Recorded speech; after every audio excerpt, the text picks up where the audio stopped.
Well, it's good to see you all smiling this early. I'm not very happy that it's about 45 degrees outside.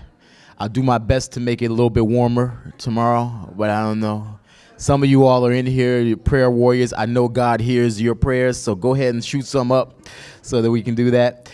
And what I want to do is right now, if anybody hasn't gotten any refreshments, we have a couple of minutes still here. Miss Scott let you all know. As you know, they put this whole wonderful spread together for you all the time to make sure you have some good stuff. Yep, give them a round of applause. It's not easy.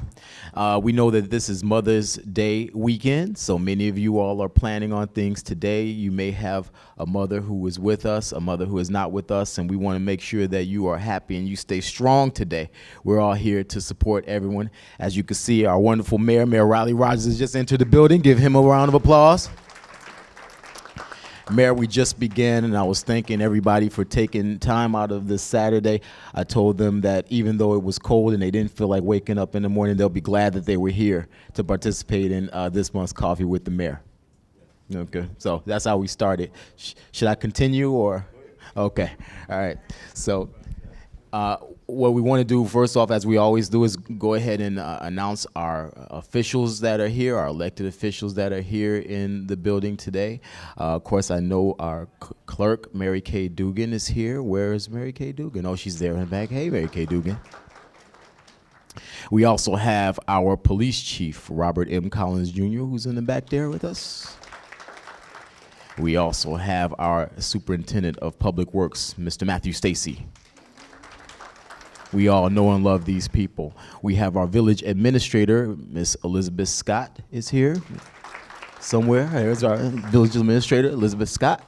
We have our captain of the volunteer brigade, Trini Benavides. She's our captain and leader. And of course, we have Beth, who is with us as well, her trustee assistant. They're all ready to bring you a wonderful coffee with the mayor. And we have our trustee here with us today, the good Tammy Brown, who is with us today. All right. Now, you may be wondering where our other trustee, who's always here, Trustee Edward Steve. He's getting the screen because we know he is here, Trustee Edward Steve.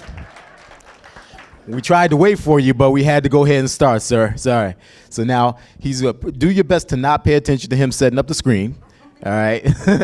and so we just want to welcome. There's a couple of things. I know you all had some experiences, and I know the mayor is going to speak about that. We had some really, really, really wonderful events this week, starting with the swearing in of the new trustees and that wonderful party and swearing in that we had. I know for many of you who have watched what has gone on here in the village of Dolton for quite some time, you really felt good seeing somebody there who was ready to work with the mayor and ready to participate in it with the mayor and move an agenda forward that will help the people of the village of Dolton and that will help bring services and resources here to the village of Dolton. Despite everything, though, even with that battle, Mayor Rogers has been able to deliver despite all of that, right? So you can imagine what's going to happen now while he has people who are on the team who are going to go ahead and move forward for the village of Dolton, who are responsive to you, listening to you, and want to represent you in all these different areas. I know you all feel glad. Let's give yourselves a round of applause for doing that right thing. You all came out, you voted, and you responded, and that's what's needed. So then after that, you followed up with a wonderful pre-Mother's Day brunch in the middle of the week. What a wonderful treat and a great idea that was. Who was all there for that? I had a great time at that program. The hardworking staff, Ms. Scott and others, they put together the wonderful food from Jimbo's, and Mayor Rogers provided the comedic relief and some entertainment for us. This guy should be a stand-up comedian too, right? That's what I'm telling you. I mean, he's a funny person. So we had all those things happen on Wednesday, and now we have our wonderful attorney Mario Reed, who is here with us. You've seen Mario Reed in an official capacity previously, as he worked for the Recorder of Deeds office, giving you all vital information about your deeds and keeping your property safe and everything like that. But in those situations, he only gave you like about 5% of what's in his brain. I mean, he's a lawyer, and what's more importantly, you meet a lot of lawyers, but you don't always meet ethical lawyers, right? Because something might not be illegal, but it might be unethical. Well, you have someone here who is a lawyer who not only wants to help people, but he also has the knowledge to move you forward in all areas. So we got a great idea to bring Mario Reed here. There's a great idea on Mayor Rogers' behalf to bring Mario Reed to speak to us. So we almost got our screen together. And at this time, Mayor Rogers, they don't want to hear from me. They really want to hear from you. You're the mayor. So please welcome Mayor Rogers this morning. It's good to see you, sir. I'm tired this morning. I didn't sleep well last night. As Ashad said, we're getting ready to turn the page in the village. We got some new trustees. I think they're going to do a fantastic job. Andrew Holmes, all of you know him. He's going to help with some of the issues here. Of course, Tammy with UPS hired over 10,000 people. She's going to assist us with getting our residents some employment. And then, of course, you know what Ed does. Ed has did a great job in the media center. He was cut out of the budget, and he said no better way than to get back into the village than to run for office.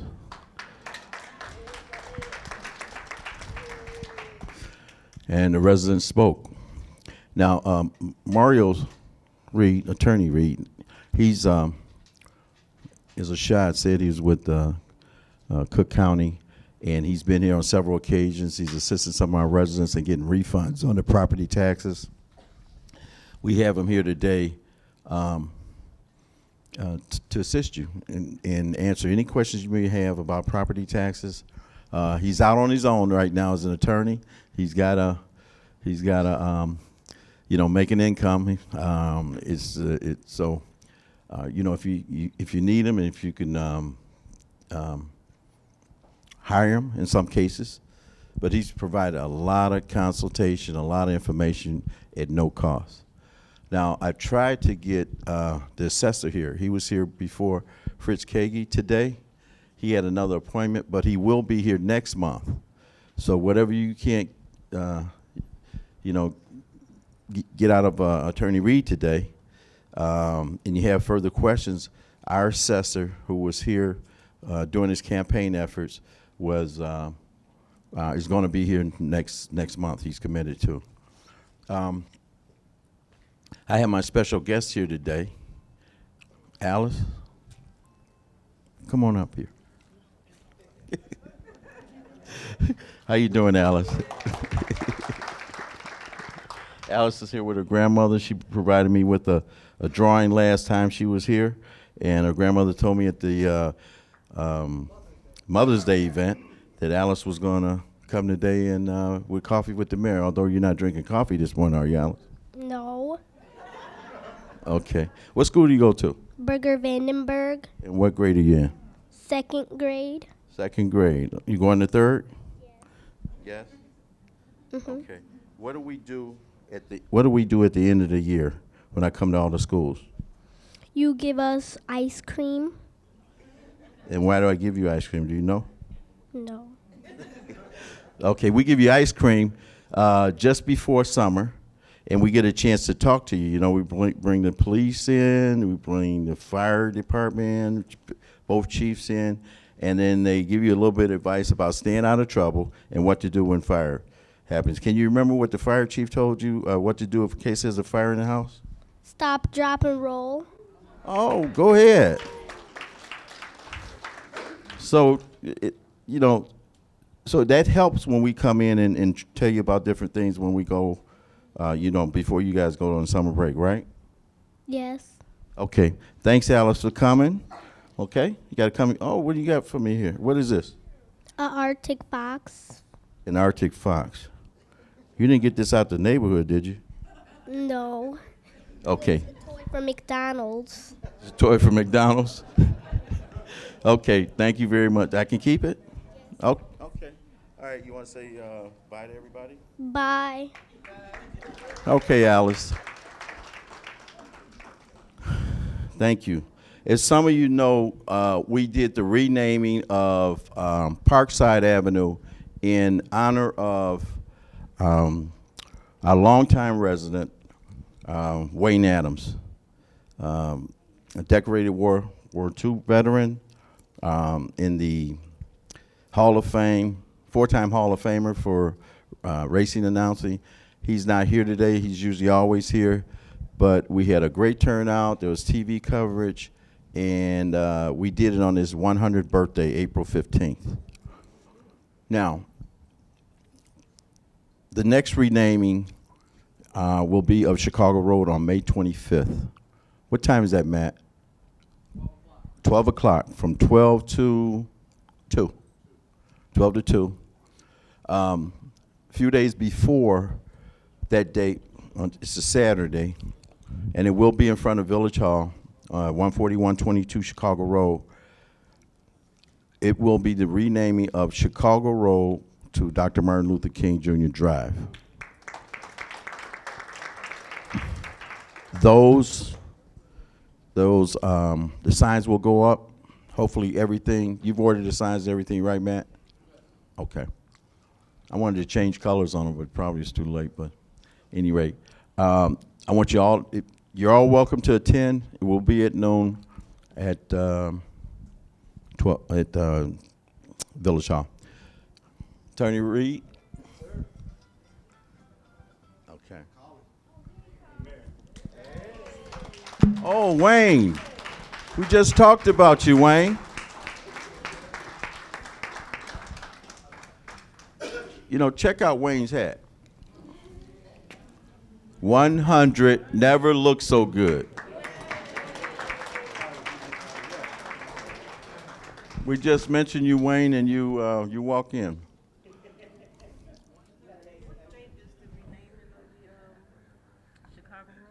What? The date. May 25th. Saturday, May 25th for the renaming of Chicago Road.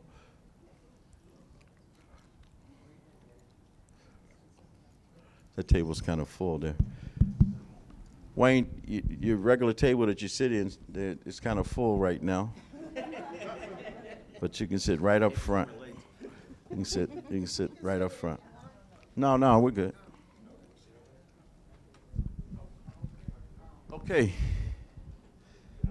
Attorney Reed, it's all yours. Greatest of mornings, everyone. Thank you all for coming out, as Dolton is the promptest community in the southern suburbs. I want to say that. So thank you all for coming out on time. I never understand how on 8:30 in the morning on a Saturday so many people show up, but Dolton does it. Show up and show out is correct. So as Mayor Rogers was kind enough to introduce me, I am Attorney Mario A. Reed.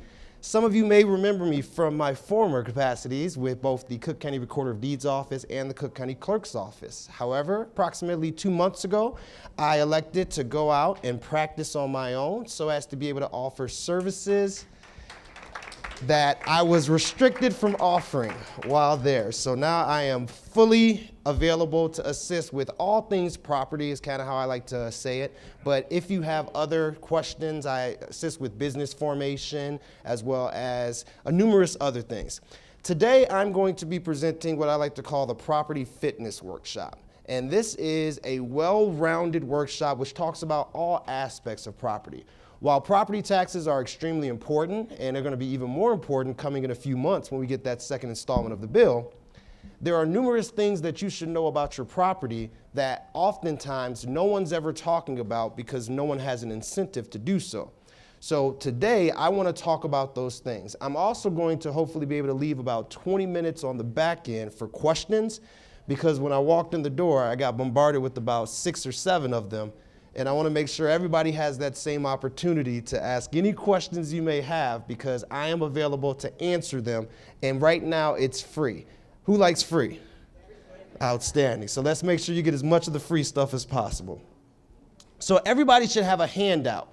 And that handout was just a one-pager. I spent about 3 hours yesterday getting rid of 50 different things because I wanted to make sure it was just one page. I want to point out that on the back of that form, there's some information at the bottom. The information at the bottom is for the Village of Dolton, which everyone should have. However, my information is also there. I know that there's a very strong tendency for everyone to say, do you have a card? And then try and get all of my business cards that cost me $2 per.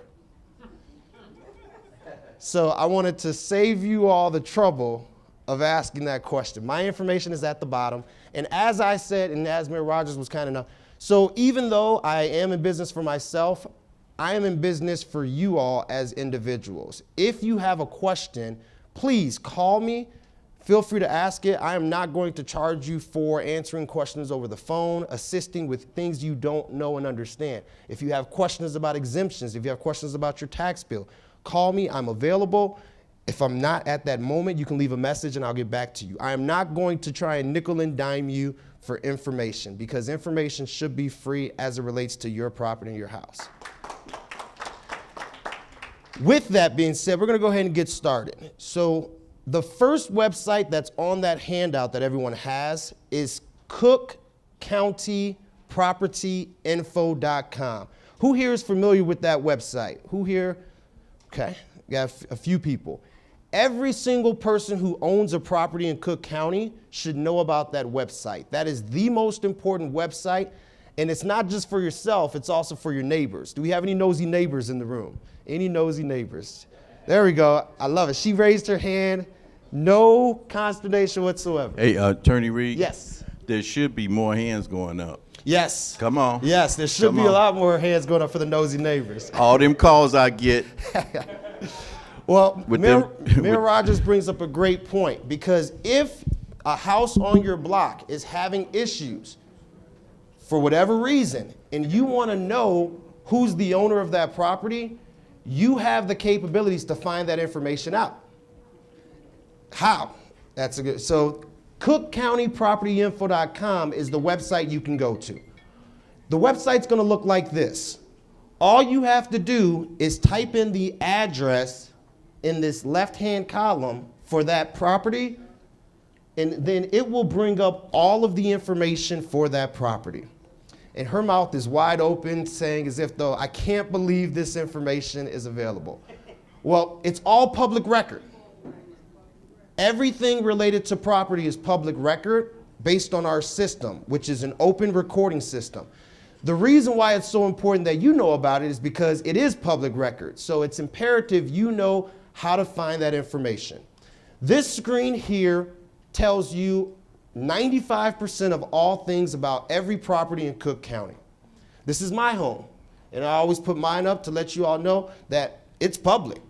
I can't hide mine, you can't hide yours. Sometimes you'll hear people say, well, you can put it in a land trust. Well, you can, but usually that land trust is going to be called the Mario Reed Trust, so you're still going to know whose house this is.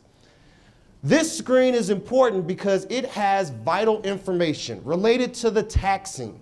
Your property taxes are set by your local municipality. Because of that, it's important that you know what your local tax rate is.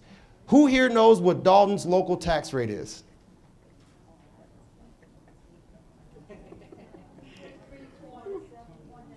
$23.191. 23. So your tax bill, the most important number is the tax rate. And two people guessed at what it is. It was a guess. Well, so Trustee Ed says it wasn't a guess, and that's because he's now setting that rate. So apparently all of us are going to have 23.19%. So he's correct. It is 23.19%. And because of that, it is very important that everyone know that. In addition to that, it's also going to tell you what the value of your home is. Does anyone know who sets the value of your home? Cook County Assessor. And who's coming next month? Cook County Assessor. So you might want to know what the value of your home is before he comes. That's what property tax appeals are. Every single year, how many people appeal their property taxes? Beautiful. It didn't work. Someone said it didn't work. How many people appealed their property taxes once last year? How many people appealed their property taxes twice last year? Okay. Every single year you can appeal your property taxes twice for free. The likelihood of your appeal working on the first one is about 10%. The likelihood of your appeal working on the second one is 90%. Yes, and most people aren't aware of that. The first appeal is to the Cook County Assessor. The Cook County Assessor is the entity that set your property tax value. So what's the likelihood they're going to say we got it wrong? Not very good. The Board of Review is the second agency that reviews your property tax values. And does anyone know who our commissioner is for the Board of Review? Larry Rogers, who just so happens to be related to? No relation. No relation. So everyone should be aware of that. Your appeals information is also on this screen. It will let you know whether or not your appeal went through. If you look on the screen and don't see any appeals information, that means your appeal never actually got submitted. It's also going to show you your exemptions. Last year in Dolton, I believe we had close to 70 people show up and save over, I think, $60,000 because they forgot to apply for their senior exemptions, their homeowners exemptions, and their senior freeze exemptions. Yes. Our office was notified. I'm not sure what was it, the assessor's office that sent a It was the notification? treasurer's office. Maria Treasurer's Patrick. office sent me a letter and said, these people here, and I think they were mostly seniors even, these seniors had not applied for their exemptions. And whether they forgot or didn't know, then we got Attorney Reed to come out voluntarily. We called those seniors in. Some of them had did it before he got there, but the ones that came in, he was able to save them a total of $66,000. So the other ones that didn't come in, that applied on their own, they got assistance applying on their own, was well over $100,000 of what Attorney Reed did. So there is some truth and factual information, and we can verify it that it works. So that's Thank why he's you. here again. So if by chance you have not received your exemptions, you go to this website and you see that you're missing an exemption, you have the capabilities to go back 3 years and get a refund of the money you overpaid. That is with a service that is called a certificate of error. Certificate of error. And on the sheet, the handout that was left, I tried to put some lines for you to be able to write some notes down. So on the screen that's next to the cookcountypropertyinfo.com, you can circle where it says exemptions and then write check for certificate of error. For the certificate of error, all you have to do is go to Markham Courthouse, room 238, and let them know that you missed an exemption. Simply have your driver's license or state ID that shows that you were in the property during that taxing year, and then it's a simple application. Takes less than 5 minutes to complete, and then turn it back into them. Within about 6 weeks, you'll get a check from Maria Pappas's office for the money that you overspent. My father, being the brilliant man that he is, did not believe his son that he qualified for the senior exemption. In his mind, he was making too much money, so he said, nope, I don't get it. I said, well, I disagree. And then after I said, I'll tell you what, just let me fill out the paperwork and I'll keep whatever comes, that motivated him to actually do it. Well, as it turns out, about 7 weeks later, he ended up getting several checks that totaled over $10,000. Because the senior exemption in the southern suburbs on average is worth anywhere from $1,500 to $2,000 each year. And it's because our tax rates are the highest in the United States of America. The South suburbs have the highest tax rate in the United States of America, and I'm sure none of you would be able to guess which South suburb has the highest in all of the country. No, not Dolton, not South Holland, Ford Heights. Ford Heights. So this young lady just said there's nothing there. And if there's nothing there, the only way they can get money is from the residents and the homeowners. And that's the reason why all of the economic efforts that Dolton and Mayor Rogers are doing is so imperative. I cannot stress to you how important it is to have businesses in your community. South Holland, we have one of the lowest rates in the South suburbs. And it's because we continue to get new businesses, the Love's gas station, the Chipotle that just opens up. Every time that a new business moves into your community, your property tax rate can go down because they pay a larger share of your property taxes. Does anyone know how much Chicago's property tax rate is? Low. It's the second lowest in all of Cook County, 7.3. And that's because all those big skyscrapers and buildings downtown, they are covering the taxes. So everyone needs to check for their exemptions. And then finally, your tax history is going to show up there. It'll tell you kind of what you've been paying in terms of amounts. And then some of the most important documents which have been recorded against your property are also going to be there. So you want to look at this screen, I recommend at least 2 or 3 times a year. Because if something is happening with your property in terms of the tax rate, in terms of things you're missing out on, you're going to be able to find that information here. And again, this is available for every property in Cook County. So if it's your neighbor's property, if it's a family member's property, somebody who's possibly not as computer savvy, you can potentially go find them $2,000 or $3,000 by a quick 30-second search. So it's well worth your while. Any questions about the Cook County Property Info, the tax portal? Long as you know the address. Great question. The question is, long as you know the address. The answer is you don't even have to know the address. If you know the vicinity in which that property is, and I'm going to teach you something that no one else is going to be able to teach you. Right here where it says by address, if you live in the 147th block of Chicago Road, all you have to do is put in 14 for house number, put in Chicago for the road, and Dolton for the city, and it will pull up every single address which is in the 140th block of Chicago Road. It is what's called a wildcard search. You can put one number there for whatever street it is in whichever city, and it'll pull up every address on that particular block. Then, once you click on it, it'll show you a picture.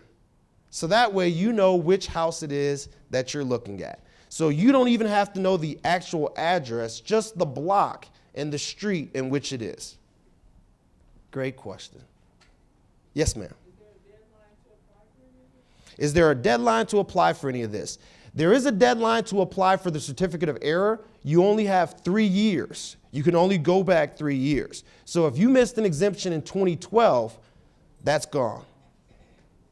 The treasurer is not giving you that back. If it's within the last 3 years, including this year, so technically 4, you can go back and get it. Great question. So that's the most important website that everyone should know. Yes, ma'am. I want to know why that South Suburban assessors office don't take care of assessors. Why? I had to go downtown. I went there, but they told me that I'm not pretty south here. I had to go to. Yes, so her question is, are you talking about Markham Courthouse or are we talking about Thornton Township? I went to both. Okay. The Thornton Township, then they told me to go to Markham. I went to Markham.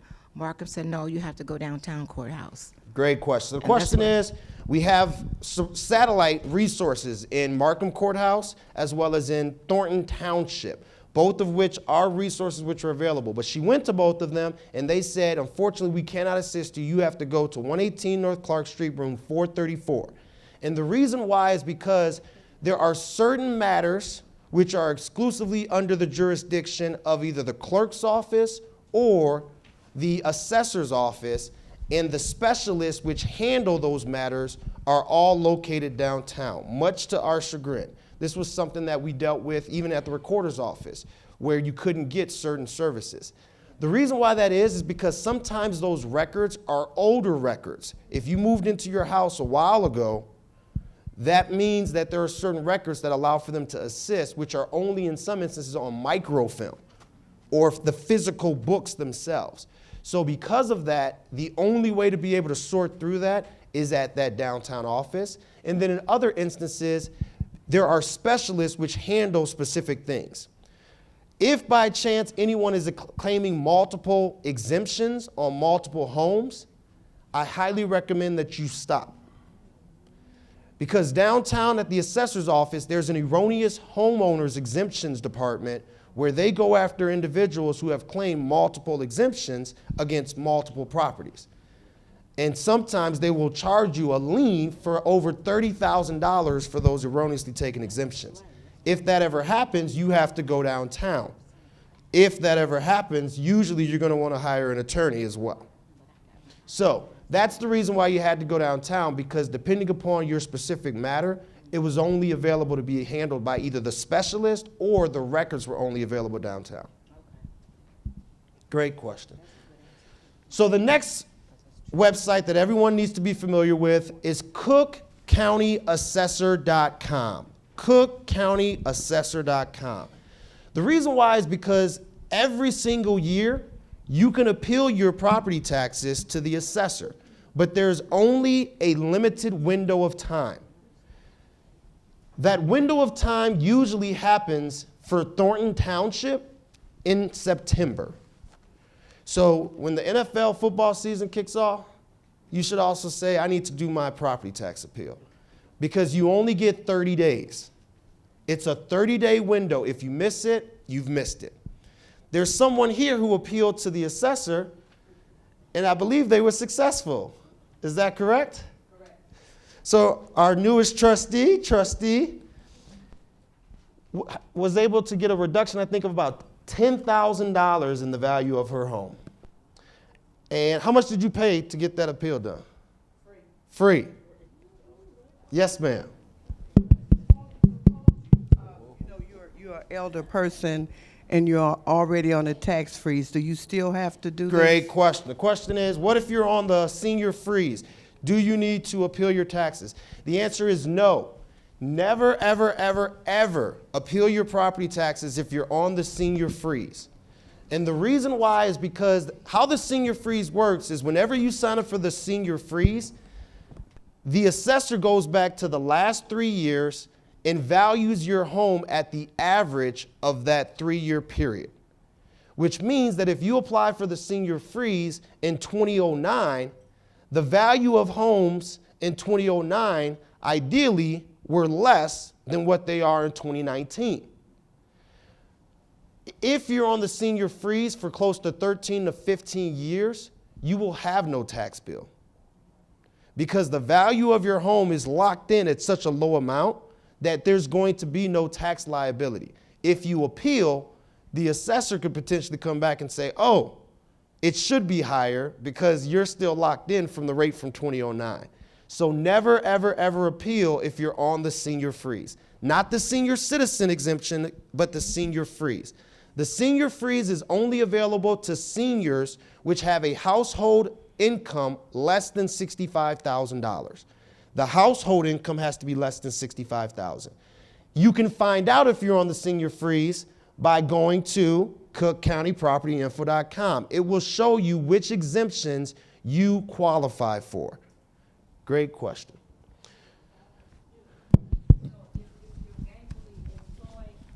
Are you able to apply? Oh, if you're gainfully employed, are you able to apply for the senior freeze? Great question. The question is, if you're gainfully employed, can you apply for the senior freeze? The answer is yes, because as long as you make less than $65,000, you still qualify.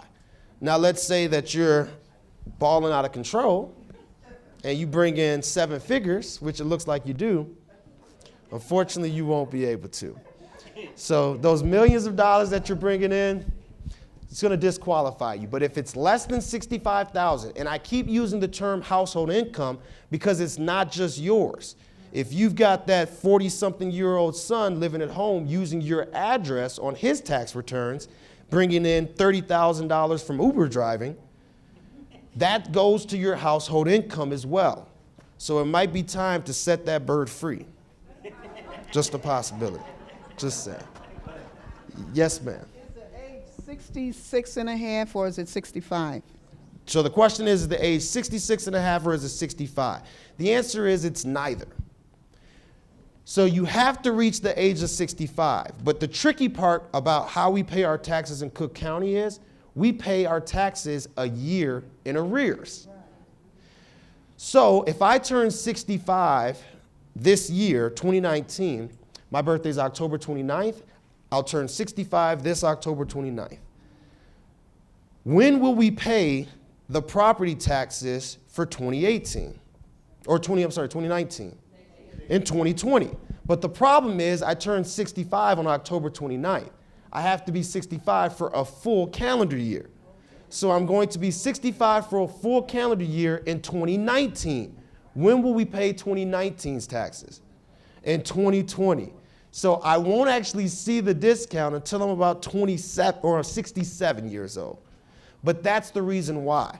Because I have to be 65 for a full calendar year. So unless my birthday is on January 1st, that's the only entity or individual who will receive it when they're 66. So does that make sense? Great question. Is there a disability clause? There is a disability exemption. There are 8 exemptions through the assessor's office. And that's another reason why you want to know about this, cookcountyassessor.com. You can go to this page, click on the exemptions, and it will show you all 8 of the different exemptions. I'm going to run through them quickly, and it's going to be quickly. There is the homeowner's exemption, which is the primary one that everyone qualifies for their primary residence. There is the senior citizens exemption, which once you reach the age of 65, you qualify for. There is the senior freeze exemption, which is if you have a total household income less than $65,000. There is a disabled persons exemption, which is qualifying if you have a designated disability. Runs the gambit. If you've got blood pressure, if you've got bad back, you can potentially apply for that and receive a discount. There is a returning veterans exemption.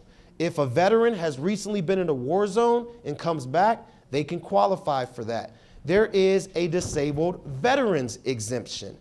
If a veteran has a service-related disability that's up to 70%, they have no tax bill whatsoever.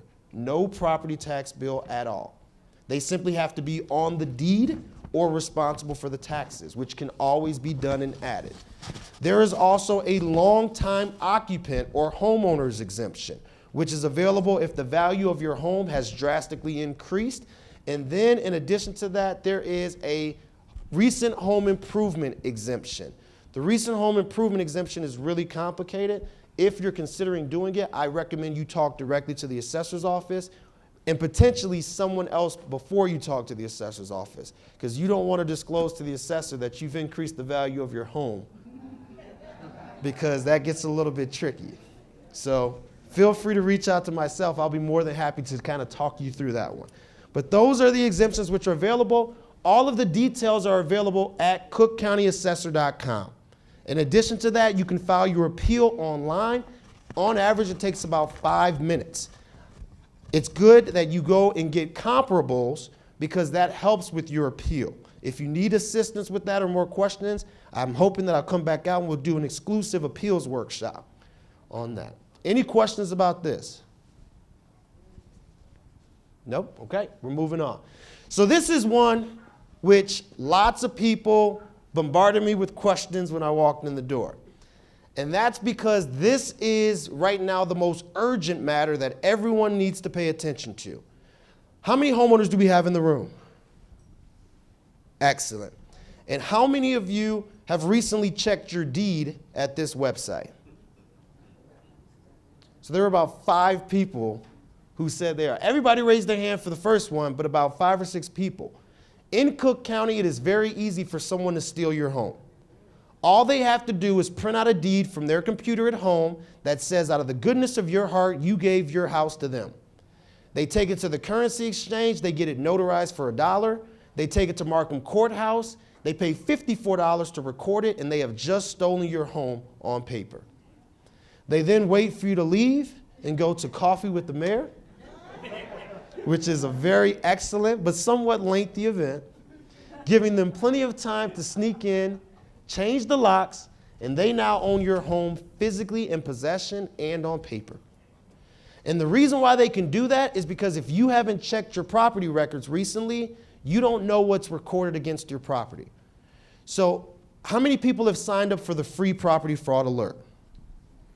Excellent. So that's a pretty good number.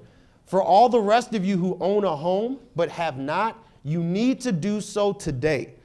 Please go to cookrecorder.com, and it'll look like this. Currently, Edward M. Moody, former commissioner, is the Cook County Recorder of Deeds. Right here, the third tab on the left says Free Property Fraud Alert.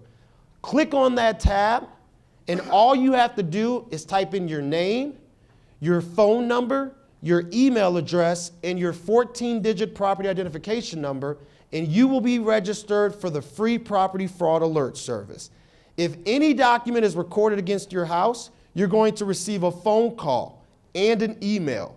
If that document should not have been recorded, they have a property fraud unit which helps to get that document voided, all at no cost to you. Yes, ma'am. Wait.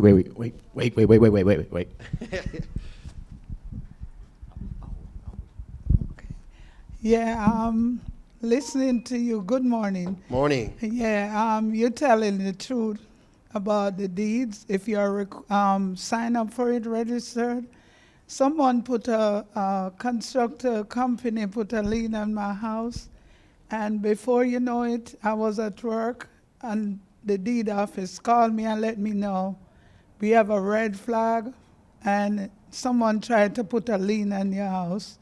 So I went downtown, and they told me you won the case, and I, got it straightened out. Excellent. So it actually happened to someone who's here. And I cannot tell you, that's actually what I did when I was at the Recorder of Deeds office. On average, about one property per week in Cook County has a fraudulent document recorded against its property.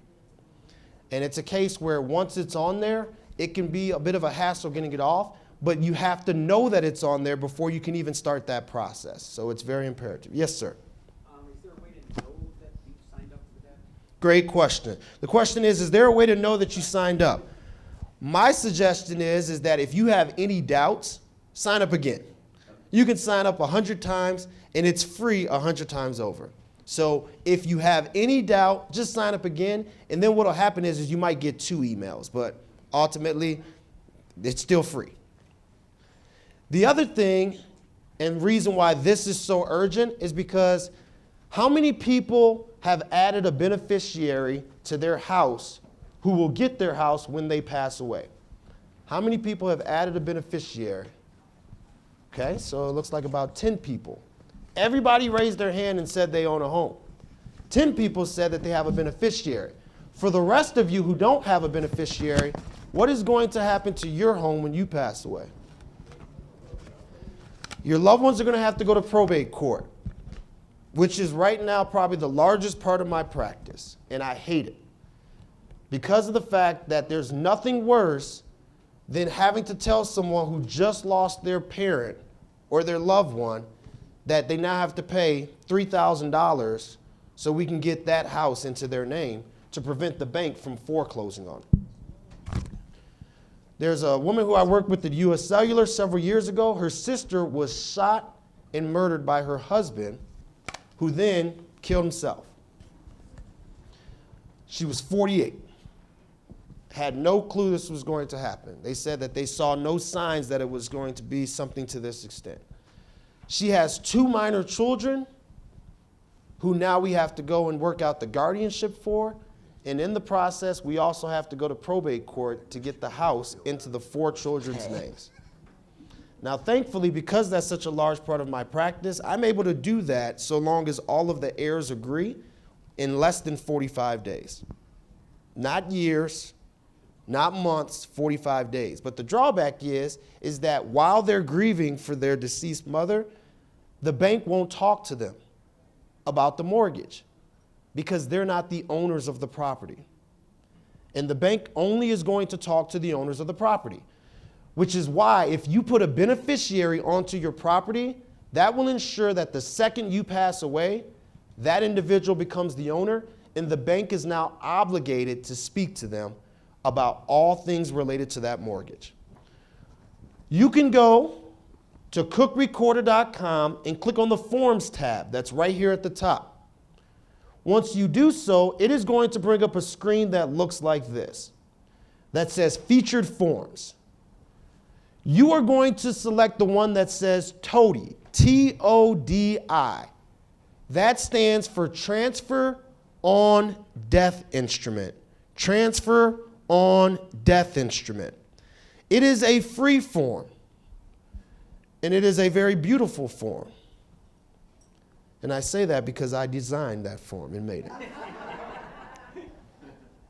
It is also a fillable form, which means you can type the information in right on the computer. All you have to do is fill in your information, your name, your address, your property identification number. You also have to put in what's called the legal description. You can get your legal description from one of your former documents, which is also available on this website. It is a long description. It usually starts Lot 18 in Huglet subdivision, northeast quarter, southeast quarter of the 3rd principal meridian. It's a very long description. You have to type in all of that description. Once you've typed that in, you're then going to need to choose the beneficiary. You can choose 1 beneficiary, you can choose 1,000 beneficiaries. If you're struggling to choose a beneficiary, Mario Reed works very well. It is very simple. If you got nobody, Mario Reed is available. Always happy to assist. Once, yes, ma'am. Wait. What do you click to get to legal description? Great question. What do you click to get the legal description? To see your legal description, you're going to click on where it says Search Public Records with the magnifying glass. It's then going to ask you for your 14-digit property identification number. You're going to put that number in and click Search. Once you've done that, it's going to bring up all of the documents that have been recorded against your property dating back to October 1st of 1985. You're going to click on the top one, which hopefully will be a release. And then it's going to say View Images. You're going to click View Images, and on that document, usually in the middle of the first page or on the last page, it's going to show the legal description. And it's going to be several lines. Usually it's about 4 to 5 lines. You can, if you want, you can take a picture of it with your phone, so that way you don't have to keep looking at the screen. If you're really advanced, you can use the snipper tool to cut it out and then save it as a file, but that's where the legal description is going to be. You can also go to your deed. In your closing paperwork, you should have your deed from when you first purchased your home. On that physical deed will be your legal description. You can write that down as well from there. So you're going to click on the forms, and you're going to list the beneficiary. Remember, Mario Reed is available. In addition to the beneficiary, it also will give you the option to choose a contingency beneficiary. The contingency beneficiary is someone you want to get the house in the event that all of your beneficiaries die before you or at the same time as you. This is something which a lot of people say, well, there's no way that all my 9 children are going to die at the same time as me, like my parents think. But if we all go on a cruise and that cruise goes down, we all go together. So any of those grandkids will now have to go through probate court to get the house. And it doesn't have to be that way, because all you have to do is just fill in the blanks for a contingency beneficiary. And a lot of times people say, there was someone here, a young lady who said, I don't know of anybody else that I want to give that house to if these people go. Mario Reed is available for you as well. Very much so. Once you've gotten that form filled out with the beneficiaries, the next thing you need to do is get the form notarized. Print it out and get it notarized. You can go to your local bank. Where's the young lady here? Trin, are you still willing to volunteer to be a notary for the people? No, so not today, but just in general. There you go. So everyone can reach out to Trin, and she is happy to serve as a notary. In addition to that, every time that I come to events in Dolton, I will always bring my notary stamp, which is here. And I am happy to notarize. You'll need 2 witnesses. The witnesses cannot be beneficiaries. They can't be a primary or a contingency beneficiary. Once you've gotten it notarized, you then need to take it to Markham Courthouse, room 238, and get it recorded. Now, the reason why I say that there's a sense of urgency to this is because the price is going up. May 20th, the price to record any document is increasing to $98. Presently, it's only $50. So if you take care of this before May 20th, you'll save yourself $48. However, I recommend that even if you don't, you make sure still to do it, but have that beneficiary take care of that payment amount, because they're the ones who are truly benefiting from this tool. And if my parents say that it'll cost me $98 to get their house, I'll take it every single day of the week. Yes, ma'am. My house sits on 3 lots. My house sits on 3 lots. Do I have to file 3 transfers of death form? Great question. Her question is, her property sits on 3 different pins. As a result, does she have to fill 3 different transfer on death instruments? The answer is no, you do not. However, you are going to need to find a way to handwrite in those 2 additional pins. I recommend putting 1 above and 1 below, but your legal description is going to say lot 16, 17, and 18 in Huglet subdivision, which will cover all 3 of those different pins. So you just have to figure out a way to handwrite in those 2 additional pins. You can also write them on a separate sheet of paper and then put C attached. So that way it's known. Right now it'll cost you an extra $2 for that 3rd piece of paper. Yes, ma'am. One more question about the beneficiary. Say I want to put contingent my granddaughter. Can I do that? Yes. The question is, can you put a minor as a contingency beneficiary? The answer is yes. Now, ideally, your contingency beneficiary never comes into play. That's the ideal. Hopefully, they never have to do anything because your primary is still alive when you pass away. Now, let's say that your primary predeceases or dies at the same time as you, then she'll come into play.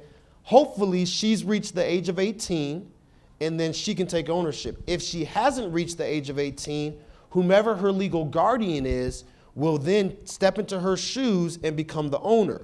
So it's good to make sure that you want her legal guardian to potentially become the owner, because that's a possibility. If you don't want that person to become the owner of the property, I recommend choose a proxy. A proxy is somebody who you trust enough to do what you want to do. So in my case, my daughter's 9 years young. And thankfully, I'm confident with her legal guardian, who is her mother, that if something happened to me, she would do right. But let's say that I wasn't. I would then choose my younger brother, Marvin, who I trust, and say, Marvin, if something happens to me, Ariel is going to potentially get the house, but she's a minor, so I don't want to put it in her name on the beneficiary. I'm going to put your name as the beneficiary. I need you to make sure that you take care of that house, pay the taxes, maintain it, keep it up until Ariel reaches the age of 18, and then I want you to give it to her on her 18th birthday. Will you do that for me? Marvin's going to say, yes, I trust him. He's now my proxy, and I put him down as the contingency beneficiary. Does that make sense? And one more question. Okay. When you get your paper notarized, do the witnesses have to be there? Yes, the witnesses have to go before the notary and sign the document. The notary is supposed to witness the witnesses signing the document. Yes, ma'am.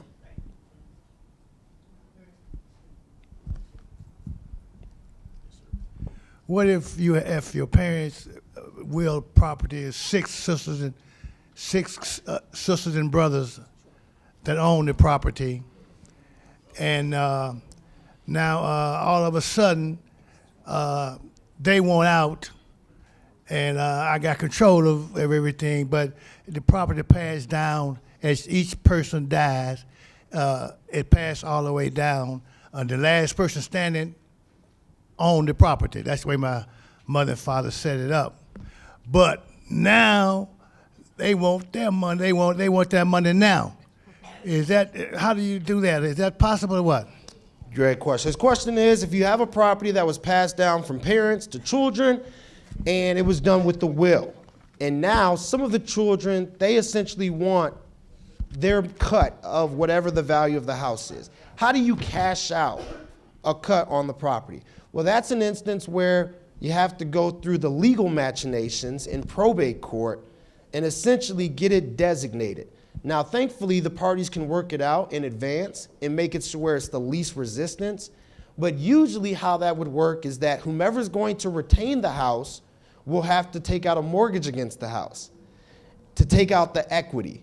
And when they get that check, they then have to pass out the percentage to each of the heirs, and then they become responsible for paying that mortgage back, if that's how you want to do it. The other option is you just put the house on the market to sell it, and then whatever it sells for gets split evenly amongst the individuals. So those are the options. But that's a case where if it's ever something that comes up, give me a call. That's a major part of my practice area, and I can walk you through all of that. Yes, ma'am.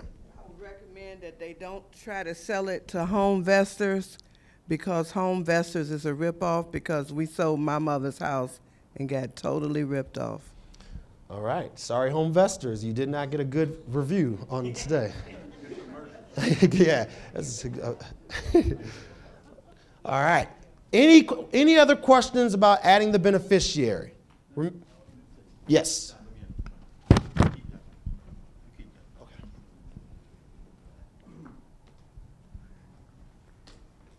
Before you move on, I just want to add and say how important it is to know your beneficiaries and to put them on your insurance documents or your titles and things like that, because money changes people. And whether it's a house with some value, or whether it's money in the bank, or something that you're going to leave behind after you die that's of value, it changes people. And in some cases, before you're in the ground, they're arguing over your money that they didn't earn, over your house that they didn't pay for. And then that just happens with family, but it also happens with proxies. Okay, so your best friend that you grew up with it from 6 years old, went to every grade with you. Now y'all 53 years old, 55 years old, and you have nobody that you trust other than your girlfriend, who gets her nails done every week and gets her hair done every week, get a new car every year, living like the Joneses. And now, you know, I said, I'm gonna leave, what's a good name? I'm gonna leave Deborah. Any Deborahs in here? I'm not saying Deborah's like that, but I'm gonna leave Deborah. She's my good friend. I've grown up with her. I trust Deborah with everything. everything. And then you die. And you hope Deborah is going to do right by your granddaughter. And then all of a sudden, your house gets sold. Deborah handles everything in it, furniture, all your jewelry, your car. And now Deborah has your property that's her, added to her net worth, and it comes up about $300,000. Now Deborah has a lapse of memory. What granddaughter? He never said nothing about no granddaughter. Take care of my granddaughter. Money changes things, changes people. There's brothers and sisters that fight over what mom and dad left. They don't talk to each other. They're in probate court. They fighting you. Mama said, I'm going to leave it to the oldest. The youngest don't agree with that. You wind up paying the attorney to represent you in court at no guarantee. Because the attorney really don't know what that judge is going to say on the bench. You hope that every attorney, and that's a misconception too. People think just because I got an attorney, I'm going to win. Well, they got an attorney too. Reputations matter with attorneys. Experience matters with attorneys. Attorneys have favorable, what can I say? A lot of times some of the attorneys that practice in the same courtroom, they're favorable by the judge. A lot of those things enter into the final decision. So you want to make sure you know who the person that you put down as beneficiary. And because, you can say, hey, I want to be cremated because I don't want to put all that money in the ground. Or you say, I do want to have a burial, whole 9 yards. And then your beneficiary said, well, you know what, this policy is only worth $30,000. They want $12,000 to put them in the ground. How much you gonna charge me to burn them up? $1,200? Let's go with that. So please, please, please, please, it's very important that you put a beneficiary down and know who it is, because they change. Family members, sisters, brothers, husbands, wives, girlfriends, boyfriends. That is correct, 100% correct. So the next site that is very important as it relates to your property's fitness is the second round of appeals, and that's Cook County Board of Review.com. The Cook County Board of Review exclusively deals in appeals. That's all they do. They look at the decisions which have been made by the assessor's office and the values that were put on the properties. The Cook County Board of Review has indicated in past years that there is a 90% success rate of appeals which were filed by the property owners. I was able to get my taxes reduced, or the value of my home reduced, by about $13,000, which is going to save me $780 per year. My neighbor who lives right across the street has the same exact house as mine. They're going to end up paying now in total $2,000 more per year, because every year I've appealed the value of my home. It is something which is available. It's easy. It doesn't take much time. If you decide that you don't want to deal with it yourself, there are numerous property tax appeals attorneys out there that are happy to do it. They are also happy to take anywhere from 33 to 50% of your savings, so be aware of that. The second installment is coming out. Usually it comes out in June or July, and it is due August 1st. I want to point out a few things on this because the tax bill has been set up to hopefully make it as easy as possible for every property owner to know what it consists of. In the bottom left-hand corner, there's what's called the tax calculator. That tax calculator is important because that's going to show you whether you have all of your exemptions. If you're missing your exemptions, they won't show up in the bottom left-hand corner. It'll say zeros for the homeowner's exemption, the senior exemption, or the senior freeze. If it shows zeros, you have a problem. You can still address that before it comes time to pay that tax bill, but you have to act quickly.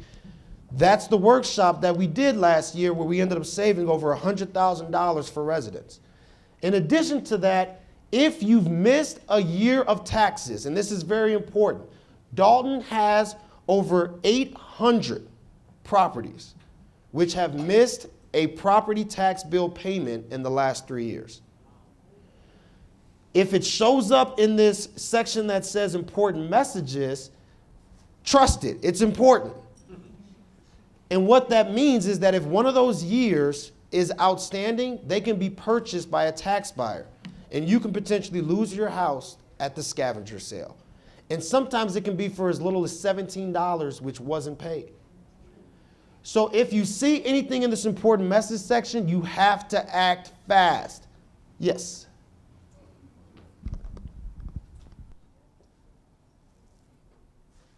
What's the difference in the senior freeze and the senior exemption? Great question. The senior freeze is available to every senior who has reached the age of 65. Once you've reached 65, you can apply for that. It has to be reapplied for every single year. Every February, remember, Valentine's Day equals apply for my senior citizens exemption. The senior freeze is eligible for seniors 65 or older who have a total household income less than $65,000. So there's an income requirement which is applicable, and it's a case where if the household's income is more than $65,000, you can't qualify for the senior freeze, but you can qualify for the senior citizens exemption. Yes, ma'am.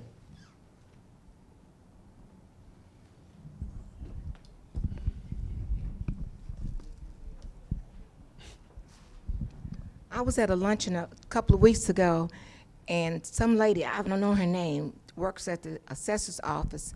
We was talking about freeze, exempts, and she said, if you make over $65,000, you can also check that. I said, I don't think so. She said, they never look at that.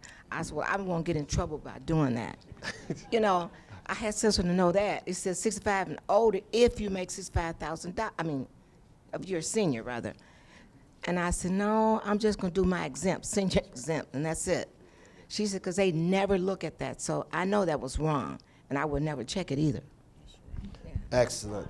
Well, I'm glad that you are doing the ethical thing. I recommend everyone do the ethical thing when it comes to taxes, because less than a month ago, I defended a client before the Erroneous Exemption Board, and they were on the verge of having $33,000 worth of liens applied to their properties.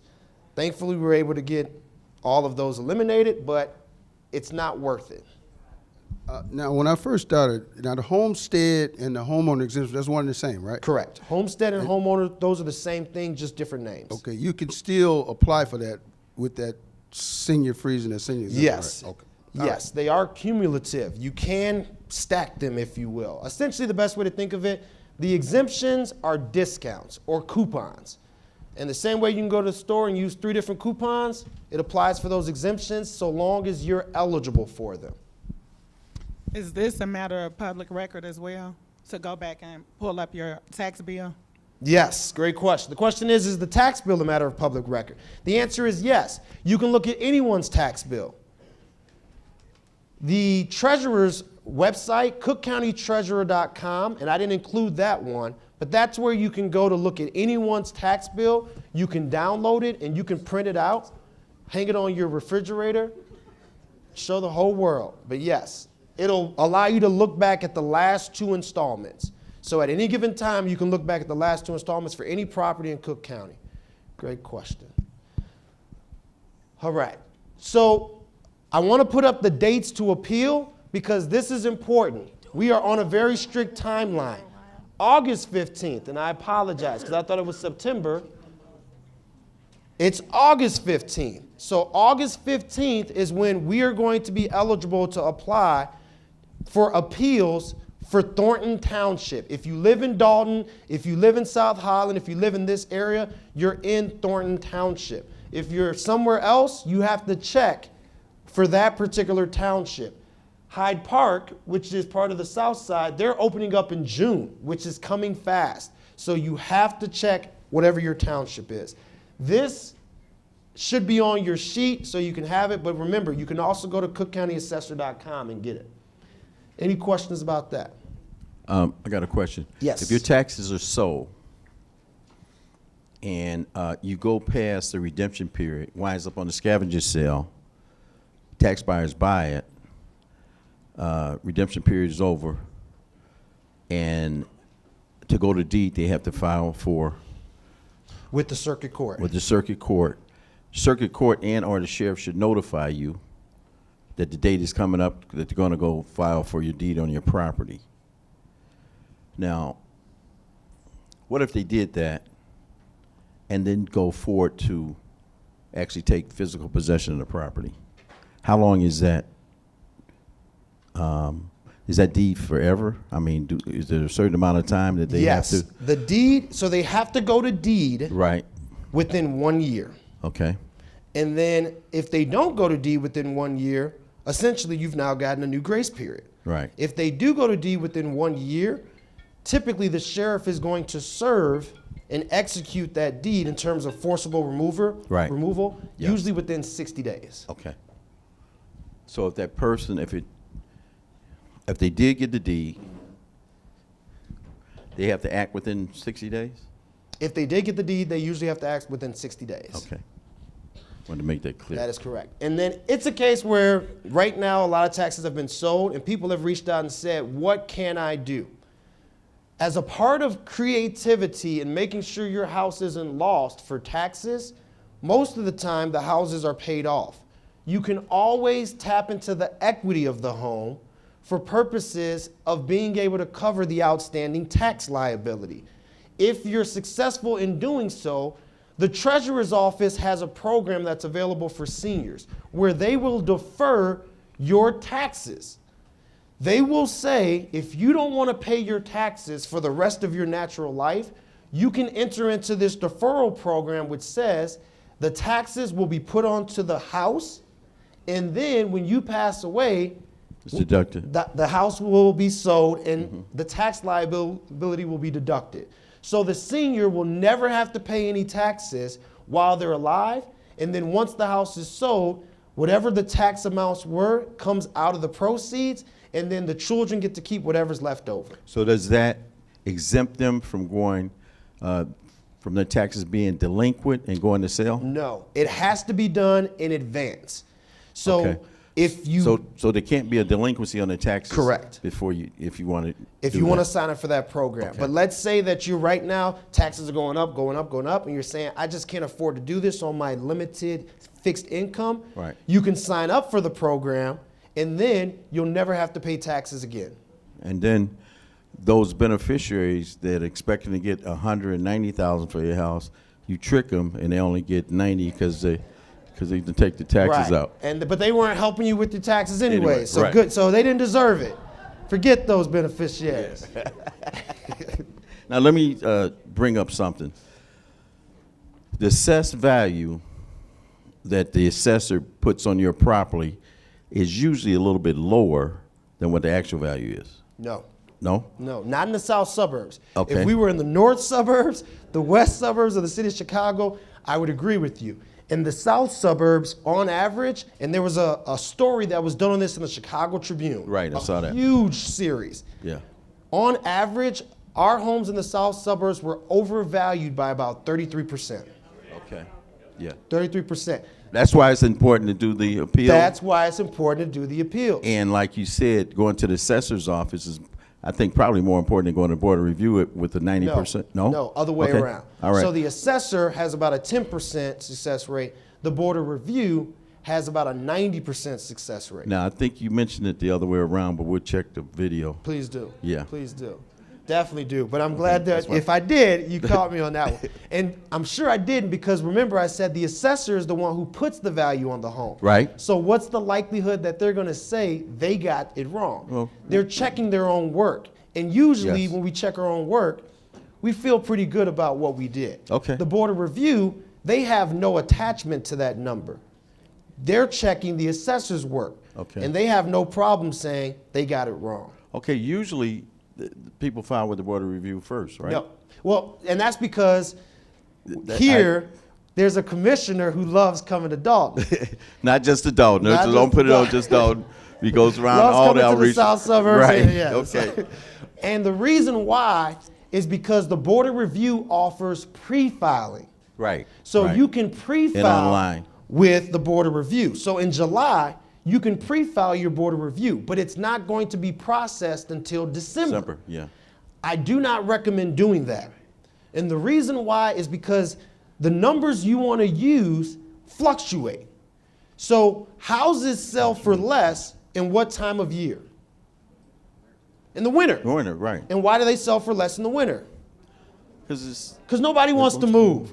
So in order to get somebody to move, you have to be willing to sell the property for less, which means that if 3 houses sold on your block for less in the winter, if you give the Board of Review those numbers in December, the Board of Review is going to say, I agree with you, the value is less. But if you give them numbers in July, when everybody's moving to try and get there before their kids go to school, Right.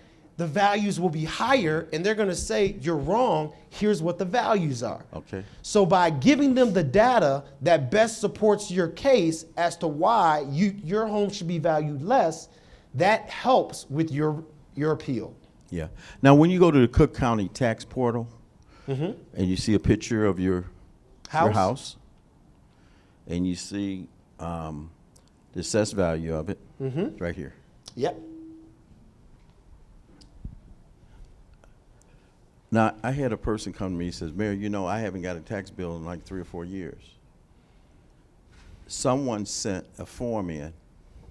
And it's very easy to do. It's a 1-page form. Yes. And on that form, you don't necessarily have to be the owner of that house, but you may be the responsible person for the tax bill. So what they did was, it was her house. They got a form and fraudulently sent it in with her signature on it. And I think it's a notary required too. And they put someone else's name here for the tax bill. So she was 78 years old. Mind slips a little bit. Haven't got a tax bill in 3 years, and her taxes were sold. Yes. Yes. And They were sold because whether she forgot, whatever the case may be, tax liability time had expired. They went to sale, they were sold, and they took her house. Yes. And it's a case where, again, that's why I listed this website as the most important, because something as simple as that, just checking to make sure that your name is still listed on the mailing address for the bill, it's worth the 30 seconds that it takes to do it. Because you can think 100%, I know that my bill is coming to me. I know it has my name on it. But somebody could have made the change yesterday, and now you'll be able to see it and view it. And it's very easy to correct. Now this form will come up. All you have to do is go to Cook County Tax Portal. That website will pop up. It'll ask you for the address and or the PIN number. So if you put either one of those in, this will pop up. Now it's very sensitive. You can't put a dot in there or any other east or west direction. If it's 14122 Chicago Road, you put 14122 Chicago and then Dolton. Now, if it pops up that says search again, you want to go back and put in Chicago Road. You know, here's the house number, here's the street, here's the town. And you don't have to put in, you know, the zip code or anything like that. Or you can put it in by PIN number. So on your tax bill, your PIN number will appear. And you should search this frequently because it's free. You can search it every day. If you don't know how to search it, find somebody that does know how to search it. You know, a lot of people, well, I won't say a lot. There's people that's afraid of computers. But find somebody that, grandkids, they great with them, you know. Find somebody that can put that information in there for you. You can check it every day if you want to, every month, weekly, but I would suggest that you check it several times a year. Make sure that that information is accurate in there. Make sure that the person, see, you don't have to own the property to be responsible for the tax bill. You know, you can make a deal with somebody on your property and say, you know what, I'm getting older. I'm gonna lease this to you with option to buy. I'm on a fixed income. I'll give you a great deal on the property, but I want you to pay the taxes, okay? But until the sale is, correct me if I'm wrong, until the sale is wrong, to finalize, you can do it, be very creative any way you want to. They give you some relief if you're on fixed income and you can't afford the taxes, and you may want to, you know, make a deal with your grandson or make a deal with one of your children or a friend or something like that. So it can be done several different ways, but you really want to make sure if you make somebody else responsible for that tax bill, that they're paying it, because they'll take your house away from you and you won't know it. Absolutely. All right, so at this point, that is everything in which I had. I got some questions for you. Okay. What is,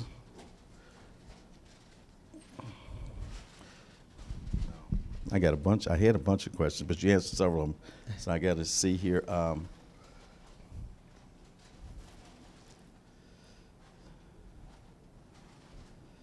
You mentioned if you filed the certificate of error with the assessor's office and going back 3 years. Yes, sir. What will initiate that person to go to the assessor's office to try to get a refund? So ideally, great question. What it is that will kind of prompt for that individual to want to go in and see about that certificate of error is, again, at that tax portal, cookcountypropertyinfo.com. And you were behind, so you didn't get a chance to see. In this middle section, it's going to show you exemptions. And I know it's really tough to see, but anybody who's close, you might see for 2016, and remember, this is my property, this is my home. It says 0 exemptions received. Everybody in the front row, do you see that? And then it says certificate of error applied. And that's because I moved into my home in 2015. And the taxes for 2015 got paid in 2016. No one came and did a workshop in South Holland and told me that as a new homeowner, I had to apply for the homeowner's exemption. So I ended up getting a tax bill that said I owed $7,000 for the second installment. And I said, well, how on earth can it be $7,000 when it's not even supposed to be $5,000 for the full year? And that's because I didn't apply for the homeowner's exemption. I didn't know as a new homeowner I had to. So I had to go into Markham Courthouse and apply for that certificate of error, and they reduced it right there on the spot. But let's say that there's a senior here which goes to Cook County Property Info and sees 3 exemptions, and then 0 exemptions for a year. Right. That means they missed out and they need to go get their money because there's a check that's waiting for them. Right. Also on this form, and you got to cut down a little bit, is it also tells you here the delinquencies, whether a tax sale occurred or not, and it also gives you mortgage information. Yes. The release of a lien, the release of the title. So this will give you, here's exactly what he was talking about. Sorry about that. People, they need them. Right here. Transfer on death instrument.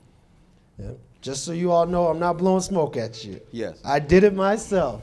So this document tells you a whole lot of stuff about that property. Estimated property value, total assessed value, lot size, building square footage, property class, tax rate, and a tax code.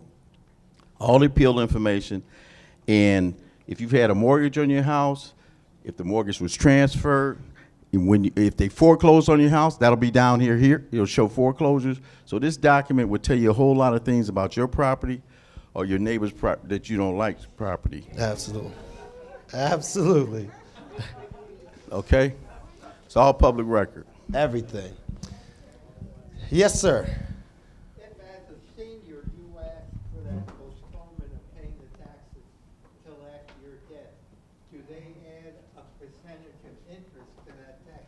Great question. The question is there an interest rate? The answer is yes. There's a flat interest rate which gets added on, and that number is just 1.5%. Per month? No, 1.5? no, per year. The tax sale occurs. No, he's talking about getting into the Okay, program where okay. you don't pay Right, for the taxes. right. Yeah, that's separate. Okay, we need to talk about. So as much as I would love to talk about anything else, Mayor, You got to go. I do, I know. because you. I just want to answer one more question Yes. because you know I can get lengthy. Yes. But I want you to pass out your information to everybody. So if my you will. information is here in addition to, remember, on the back of that one-page handout, my contact information is there. And again, I greatly apologize that I can't spend all day, but on the second Saturday of every month, I partner with Commissioner Moore, and I'm getting ready to now go to Third Baptist Church of Chicago, and I'm doing another workshop. Yeah. So that's the reason why I have to go, and I do apologize. I wish I could stay all day. Yeah, I'm going there too today. Excellent. So we're going to ride together. Carpool, apparently. Yeah, right, okay. One last question. Yes. Can you do businesses on that, leaving your property to a business or entity or something? You can leave your property to anybody you want to. Can you leave it to a business or Yes. The Yeah. beneficiary can be anyone. It can be anything. It can be a non-for-profit organization. It can be a church. It could even be the village of Dolton. Right. The key is Or you me. have to tell, or Mayor Rogers, you have to tell the entity you're naming them as a beneficiary, so that way they know when you pass away, they have to go and do something in order to accept that property. Right. One last question. Yes. Property sold, you want to redeem it. What's the additional interest rate that they charge on the delinquent taxes when you redeem it? Great question. The question is, property sold, it's delinquent, you're now looking to redeem it, what's the interest rate? So it's not just an interest rate. It actually works out to be both a penalty and an interest rate. And then depending upon when it was purchased and through which sale, whether it was the annual tax sale or the scavenger sale, on average you're looking at 4.5% from the time in which it was purchased. So if it was purchased in 2016, it's the 4.5% since then. Additionally to that, you have the penalty and the fees. There are numerous fees that relate to publication, to the mailing, to the service. So all of that gets factored in. If you ever have taxes which are sold and you need to get the exact amount, you can go to cookcountyclerk.com. cookcountyclerk.com. Click on the real estate and tax tab, and then you're going to request an estimate of redemption. It costs $10 per year, and that will get you the actual to the penny amount which is due. Make sure you do that, because if you go in and redeem and it's not for the full amount, you're still going to be in the same boat. Yeah. Or they can go downtown. Or they can go downtown. You can go downtown, pay your $10, and wait for your. Right on the spot. Right on the spot. Yeah, room 434. I think, and they said if it's more than 5, you have to come back. Right. But if it's one property, 2 properties, you can sit there, pay the $10 per property, sit right there, and they have it for you in 20 minutes or so. Absolutely. So right. thank you all for Thank having me. Greatly appreciate it. And hopefully we'll be able to be back, do several kind of individual, specific, more targeted workshops where all the questions can be answered. So Yes. looking forward to it. Love Dalton. Thank you all. Thank you, Mayor Rogers, and the new trustees. Thank you, thank you. So there's help here. There's help. Make sure you take Attorney Reed's phone number. We're not here trying to drum up business for him, but we are here trying to drum up business for him. We're trying to help him. He's helped us tremendously and helped our residents tremendously at no cost to us.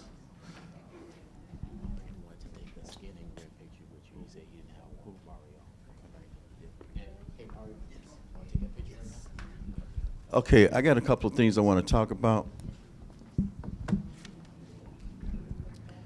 So give Mario Reed a hand. Look, how many of you have ever needed to hire an attorney before? Just raise your hand. It's pretty expensive, right? Now, how much would that kind of a session have cost you if you were having an attorney sit down just to turn his brain on? He would have charged you a certain amount. We've been here for an hour and a half for him to give you some very vital information. I think that deserves another round of applause. His material is here, and some of you are like, well, why is that guy running to me with the microphone? So you're here, right? But there are people who are going to see this on Channel 4 and 99 and YouTube who weren't able and didn't have the benefit of being here in person. So we want to make sure that the questions are loud and clear. So I'm not just running over there to you and trying to slow you up. I want to make sure that the questions, your very good questions, are on the microphone, able to be heard by those who weren't able to make it out today, okay? Y'all don't mind that, do you? All right. Okay. Just run a little faster. I know. Yes, sir. Yes, sir, Mayor. Hey, okay. I got several things I want to talk about. It kind of jogged my memory when Attorney Reed was talking. Probate fighting is real. It's real. It can get extensive. It can get extensive and expensive. So you want to make sure that you put the right person in place. I want to welcome Andrew. Andrew walked in while we were talking.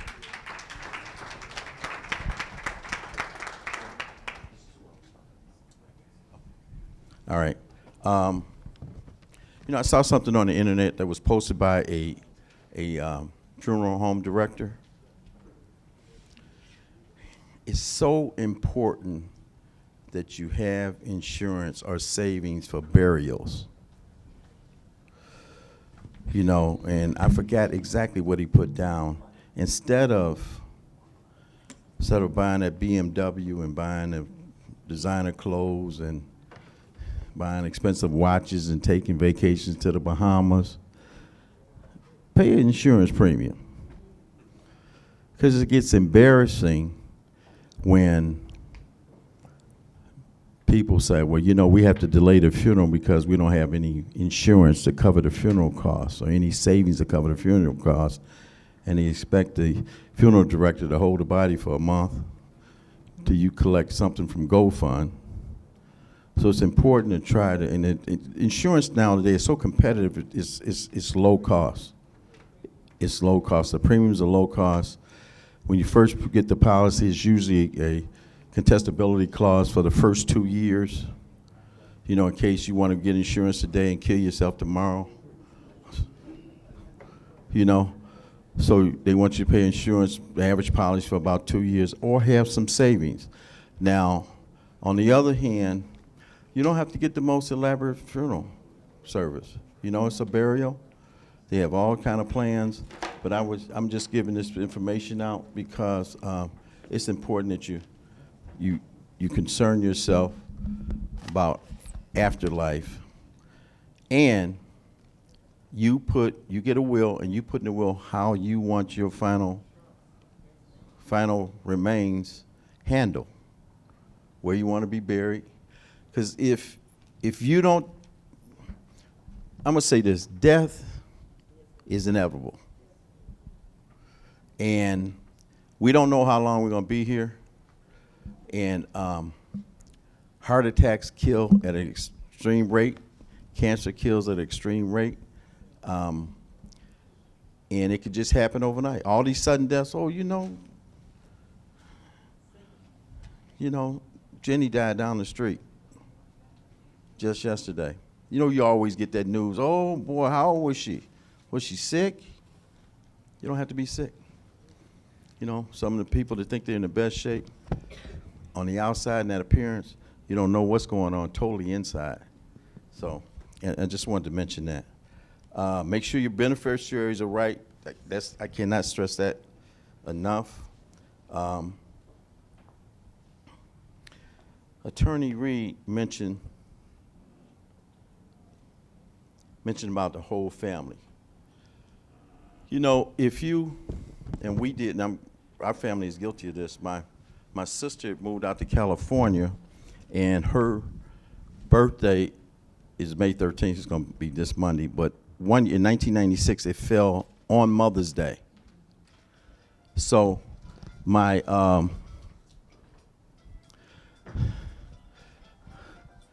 grandmother and my mother had never been on a plane.